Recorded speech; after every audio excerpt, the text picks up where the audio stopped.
Coming up on Valley News Live at 6, reaction to today's sentencing of Derek Chauvin. What helped police arrest a man they say is tied to shots fired in downtown Fargo. And lesson learned the hard way, why it's important to make sure your small kitchen appliances are unplugged when not in use. Valley News Live at 6 starts right now. This is Valley News Live at 6. We don't want to see no more slaps on the wrist. I'm asking that you please find it suitable to give Officer Chauvin the maximum sentence possible. The court commits you to the custody of the Commissioner of Corrections for a period of 270 months. Derek Chauvin has been sentenced to 22.5 years in prison for the death of George Floyd. The former police officer and convicted murderer appeared in Hennepin County District Courthouse today to hear his fate. Camilla Bernal is in Minneapolis with the very latest. Of a trial court. It's the end of a chapter. 270 months. That's 270. That is a 10-year addition to the presumptive sentence of 150 months. Judge Peter Cahill announcing the punishment after a jury found Derek Chauvin guilty of second-degree unintentional murder, third-degree murder, and second-degree manslaughter for his role in George Floyd's death. But most importantly, we need to recognize the pain of the Floyd family. Chauvin now also faces federal charges. Derek has played over and over in his head the events of that day. I've seen the toll it has taken on him. I do want to give my condolences to the Floyd family. Floyd's family speaking out about their loss. What was going through your head when you had your knee on my brother's neck? Prosecutors for the state of Minnesota had requested a 30-year prison sentence. Chauvin's defense attorney, Eric Nelson, argued that the former officer should have instead received probation and time served, or at least a sentence lower than what the law guided. But for many, it's a way to bring nationwide racial and police reform. Do you wish that he was still here with us? Yeah, but he is. Through his spirit? Yes. Minnesota Attorney General Keith Ellison is calling the sentencing of Derek Chauvin an important moment for our country. Ellison said he hopes this will be a turning point for the criminal justice system in the United States and that meaningful police reform measures must be passed. I call on leaders and members of Congress to pass the best and strongest version of this bill that can be passed and to pass it now. The Attorney General also thanked his fellow prosecutors, the Floyd family, and the witnesses who testified. The partly cloudy sky, little wind, and temps in the lower 80s. Nice conditions to end the work week. Let's find out from Nathan Hopper what tonight will bring. Nathan? Yeah, Andrea, won't be nearly as quiet for us this evening as we have these rain showers moving through the Devil's Lake Basin now into Grand Forks, seeing on our home economy sky cam there. Some wet roadways, some wet parking lots, and some raindrops on the camera lens at this hour. So those are the showers we've been tracking for you all day long.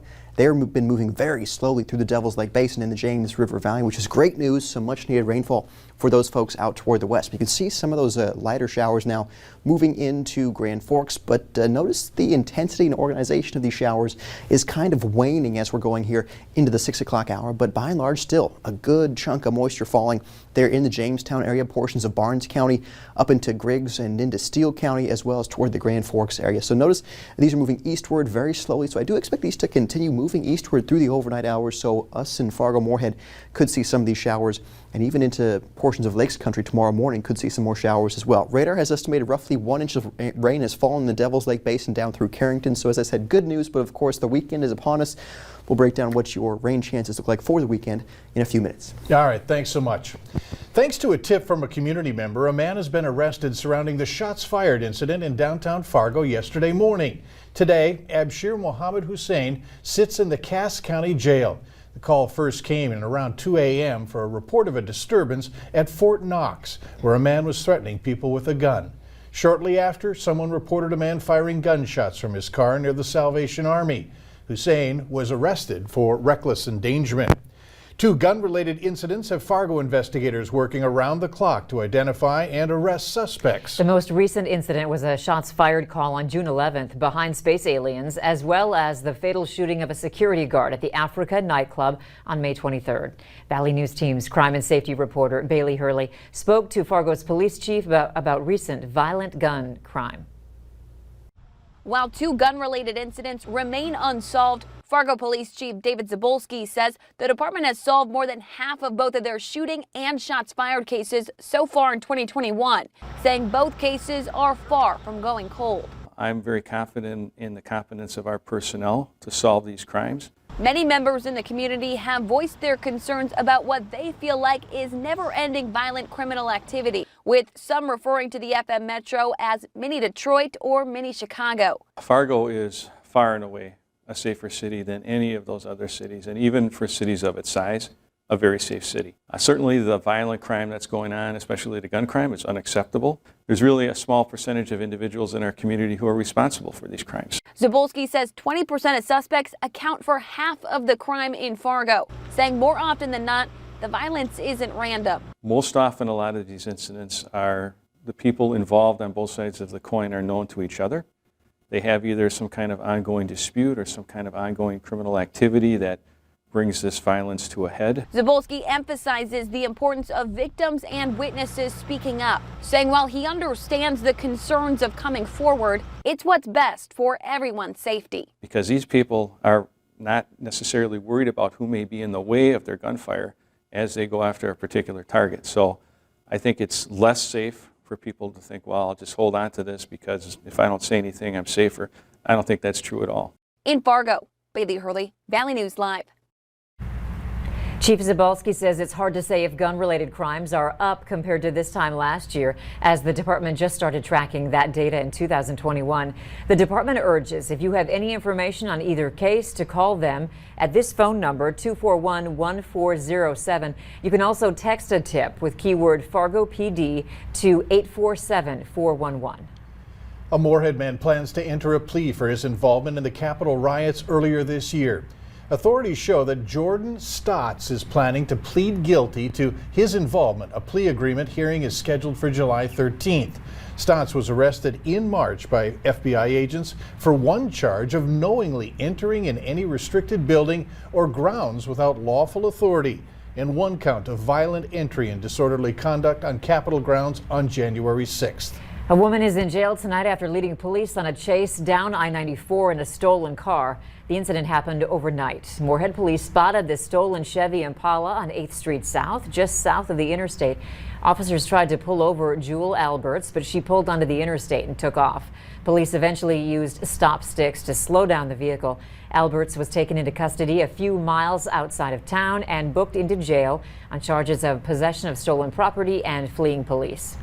A warning tonight to make sure your toaster and other kitchen appliances are unplugged. A Glendon woman suspects it was her toaster that started a fire and damaged her kitchen. The fire marshal told us that toasters are known to just go up in flames and short circuit. So every time I go to somebody's house now, I'm like unplugging their toasters and like PSA. Luckily, her children were outside and a Glendon police officer was able to contain the fire to the kitchen before it spread throughout the house. However, she says the visible damage is limited to the kitchen. Still, smoke has ruined almost all of their furniture, food, and belongings. Minnesota Governor Tim Walz will end his pandemic emergency powers in August, nearly 16 months after the peacetime emergency was first declared.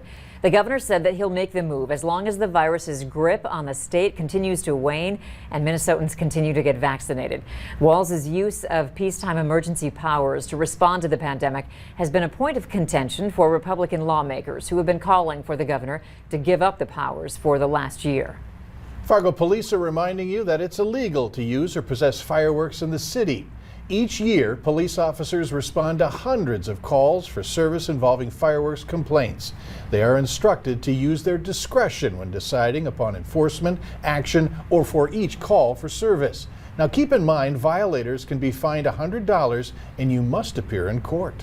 Stick around for sports tonight as we continue to follow Carson Wentz as he prepares for the AO1 charity softball game tomorrow. And that strawberry moon last night was a beauty. This one from the Moorhead area, Nancy shared this one with us, the definition of the moon there. This one from Detroit Lakes, from Kelsey, of that strawberry moon. Not necessarily a good night for moon viewing tonight with those rain showers. We'll break down the forecast for tonight and this weekend next.